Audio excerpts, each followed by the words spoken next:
जय हिंद देशवासियों, आप सभी लोगों का अपेक्स द लर्निंग प्लेटफॉर्म में हार्दिक स्वागत और हार्दिक अभिनंदन करता हूं। मैं आपका अपना साथी विभोर श्रीवास्तव।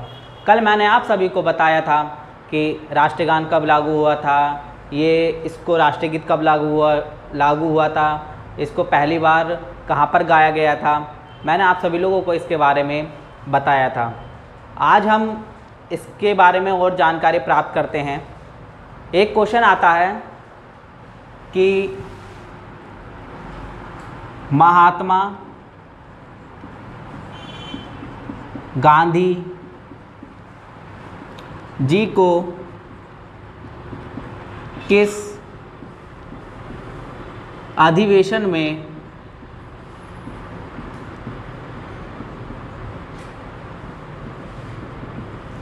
श्रद्धांजलि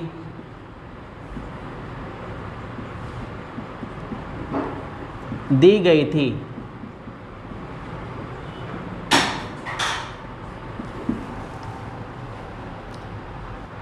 मैंने आप सभी लोगों को क्या बताया? महात्मा गांधी जी को किस अधिवेशन में श्रद्धांजलि दी गई थी? तो इसका आंसर आता है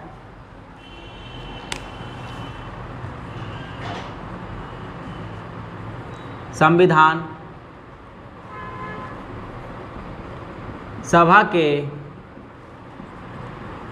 7वें अधिवेशन में।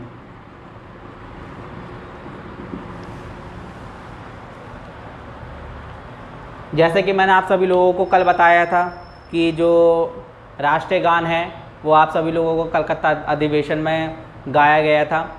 ऐसे ही राष्ट्रीय गीत को किस अधिवेशन में गाया गया उस पर भी मैं चर्चा कर लेता हूँ थोड़ी सी। और राष्ट्रीय गीत को किस अधिवेशन में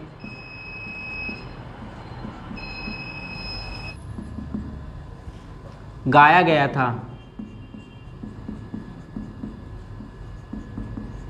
तो आपका आता है बनारस अधिवेशन में।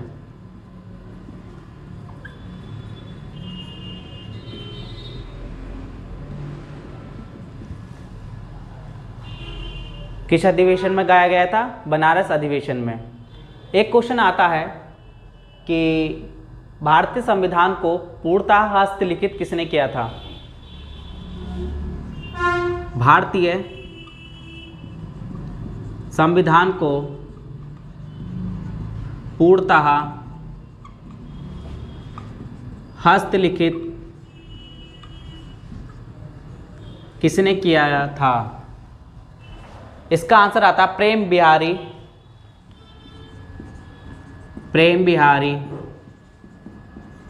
नारायण रायजादे जी ने इसको पूर्णतः हस्तलिखित किया था। किस भाषा में किया था? तो इसको किया था इटैलिक भाषा में। इटैलिक भाषा में।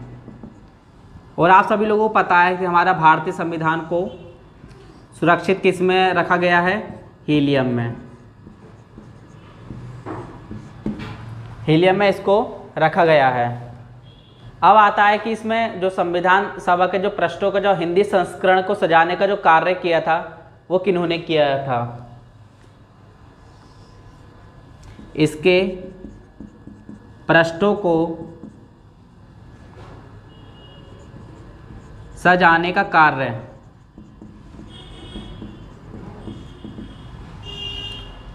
पृष्ठों को जो सजाने का जो कार्य किया था वो किया था शांति निकेतन जी के कलाकारों ने। किन्होंने? शांति निकेतन के कलाकारों ने इसको सुरचित अच्छी तरीके से लिखा था। उनका नाम क्या था?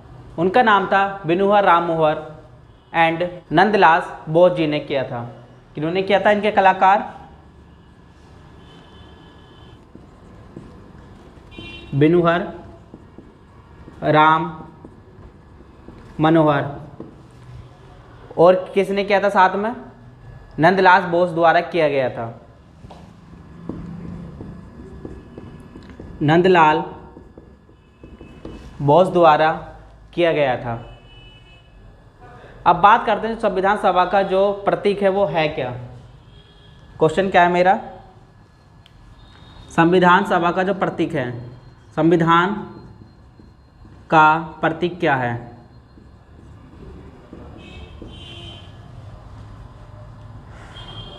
आपका है हाथी।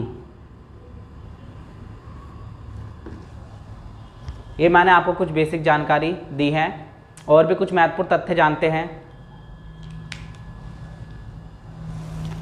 अब बात करते हैं हम, हमारा जो मूल संविधान है उसको हिंदी में किसने सुलिखित किया था। हमारे मूल संविधान को हिंदी में सुलेखित किसने किया था। उनका नाम है बसंत कृष्ण वेद जी द्वारा इसको हिंदी सुलेखित किया गया था। अब आगे जानते हैं और महत्वपूर्ण तथ्य कौन कौन से हैं। क्वेश्चन आता है कि किस अधिनियम द्वारा पंथनिरपेक्ष, समाजवाद और अखंडता को जोड़ा गया था।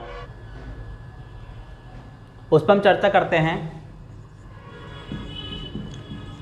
उद्देशिका में पहली बार 76वें संविधान संशोधन द्वारा 3 नए शब्द जोड़े गए थे। वो आपके थे कौन कौन से, पंथनिरपेक्ष, अखंडता, क्या था, समाजवादी।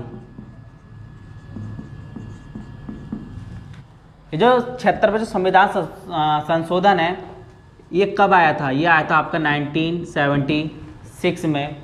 हमने 3 नए शब्द जोड़े, पंथनिरपेक्ष, अखंडता और समाजवादी। अब और क्वेश्चनों पर चर्चा करते हैं। क्वेश्चन आता है ग्रेट विल ऑस्टिन ने हमारे भारतीय संविधान को क्या कहा था। क्वेश्चन आता है ग्रेट विल ऑस्टिन ने हमारे संविधान को क्या कहा था। इन्होंने कहा था सीवन रहित जाल। मैंने आपको कुछ इम्पोर्टेंट चीज़ें बताई। अब मैं आपको आगे की ओर लेकर चलता हूँ। क्वेश्चन आता है कि महात्मा गांधी जी क्या संविधान सभा में सम्मिलित थे कि नहीं। क्वेश्चन आता है कि महात्मा गांधी क्या संविधान सभा में सम्मिलित थे कि नहीं। तो आपके महात्मा गांधी जी संविधान सभा में सम्मिलित नहीं थे। और मैं बताना चाहता हूँ संविधान सभा में बहुत से ऐसे अनेक लोग थे जो कांग्रेसी नहीं थे। मैंने क्या बताया, संविधान सभा में ऐसे अनेक लोग थे जो कौन नहीं थे, कांग्रेसी नहीं थे। वो अलग अलग दल से भी मौजूद थे। और संविधान सभा में अलग अलग समूहों का प्रतिनिधित्व बना रहा था। और क्या था इसमें, जो आपका संविधान सभा है इसमें अनेक समूह का प्रतिनिधित्व बना रहा था हमारे संविधान सभा में। अब बात करते हैं जो संविधान सभा है इसमें लोगों की विचारधारा कैसे थी। ये मैंने एरो लगाया, कभी आप इसको 7 मत समझना।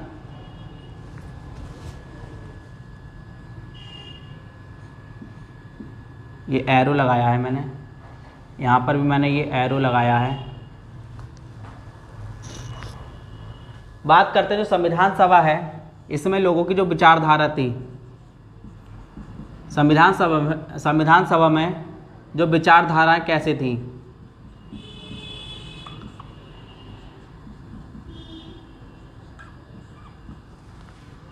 वो आपकी समान नहीं थी।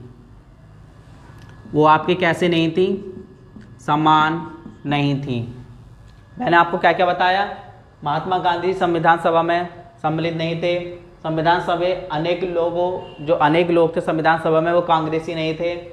और इसमें संविधान सभा में अनेक समूहों का प्रतिनिधित्व बना रहा था।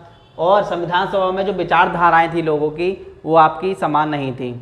अब बात करते हैं जो संविधान सभा का जो गठन हुआ था वो किसके आधार पर हुआ था। इसका जो संविधान सभा का जो आधार था वो आपका था कैबिनेट मिशन।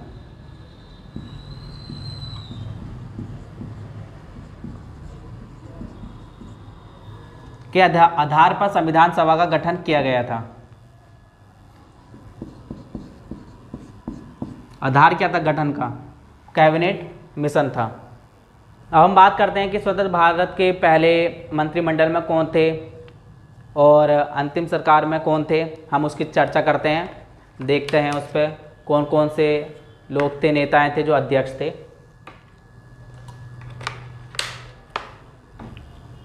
आइए हम नेक्स्ट चलते हैं। इसको मैं रफ कर देता हूँ। मैंने लिखा स्वतंत्रता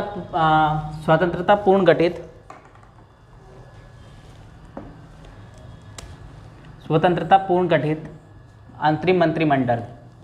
जो आपके जो जवाहरलाल नेहरू थे वो थे आपके राष्ट्रमंडल संबंध मामले में एंड विदेशी मामले में।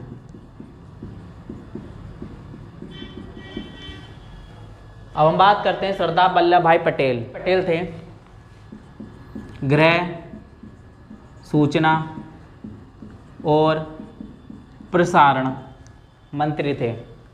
अब बात करते हैं सरदार बलदेव सिंह। सरदार बलदेव सिंह थे आपके रक्षा मंत्री। अब बात करते हैं जॉन मथाई। ये थे आपके उद्योग एवं नागरिक आपूर्ति मंत्री। अब बात करते हैं जगजीवन राव। जगजीवन राव ये थे आपके श्रम मंत्री। अब बात करते हैं C.H. भाभा। ये थे आपके कार्य, खान एवं ऊर्जा मंत्री। अब बात करते हैं डॉक्टर राजेंद्र प्रसाद। ये थे आपके खाद्य एवं कृषि मंत्री। अब बात करते हैं आसफ अली। ये थे आपके रेलवे परिवहन संबंधी। अब बात करते हैं सी राजगोपालाचारी। ये आपके थे शिक्षा एवं कला मंत्री। शिक्षा एवं कला मंत्री। अब बात करते हैं आई चुंद्रीगर। आपके वाणिज्य मंत्री।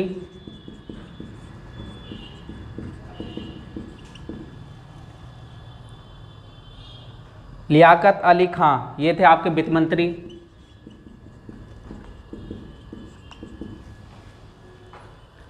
अब्दुल रब निस्तार। ये थे आपके डाक एवं वायु मंत्री।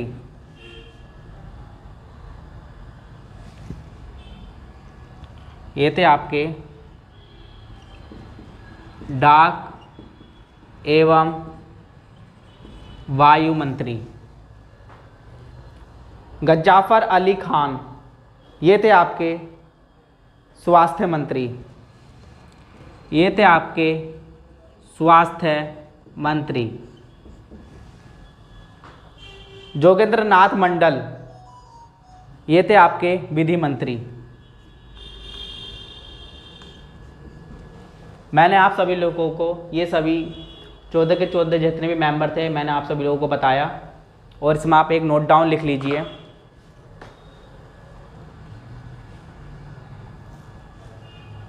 नोट बना के जो अंतरिम सरकार के जो सदस्य थे वो वायसराय के कार्यकारिणी के कौन थे? सदस्य थे। मैंने क्या बताया? जो अंतरिम सरकार के सदस्य जो थे वो वायसराय के कार्यकारिणी